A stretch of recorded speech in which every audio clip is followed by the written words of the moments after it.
এক লোক মজা করে তার স্ত্রীকে অফিসের সহকর্মীর নাম্বার থেকে মেসেজ দিল আর বলল, আনিকা আমাকে মনে আছে তোমার? খুব স্বাভাবিক উত্তর তার বউয়ের, হ্যাঁ তুমি সজীব না? লোকটি বলল, না আমাকে চিনতে পারলা না তুমি? আনিকা নামে শুধু তোমাকে আমিই ডাকতাম। তখন তার বউ বলল, রাফিন তো, কি খবর তোমার? বিয়ে টিয়ে করছো? তুমি তো বিয়ের পাগল ছিলা। লোকটা চমকে গেল আর বলল, কি যে বলো আনিকা, রাফিন হতে যাব কেন?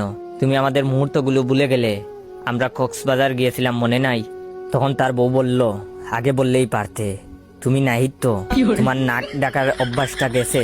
লোকটা নড়ে চড়ে বসলো। তাদের পারিবারিক বিয়ে। তার বউ বলেছিল সে নাকি বিয়ের আগে কোনো প্রেম করেনি।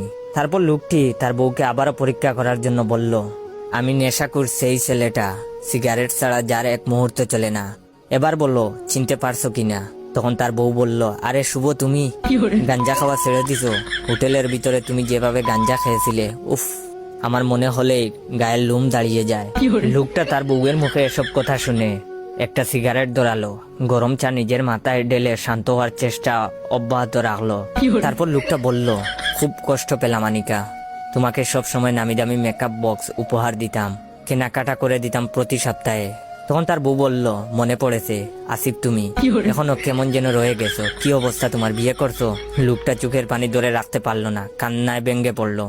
তখন বলল, হ্যাঁ করেছি বিয়ে, কিন্তু আমি আসিফ না, তোমার হতবাগা জামাই। বলেই বাড়ির দিকে রওনা দিল। মিথ্যা বলার কারণে বউকে গিয়ে মারবে। বেশি দূর না, অফিস থেকে বাড়ির দূরত্ব। লোকটি সরাসরি গিয়ে বউকে জিজ্ঞাসা করলো, তুমি এত প্রেম করেছো বিয়ের আগে, বললে কি আমি তোমাকে মেনে নিতাম না? বউ উল্টো জাড়ি দিয়ে বলল, তোমার ফোন বাড়িতে রেখে গেছিলা কেন? এটা হচ্ছে ভিডিওর প্রথম পার্ট, দ্বিতীয় পার্ট আরো মজার হবে।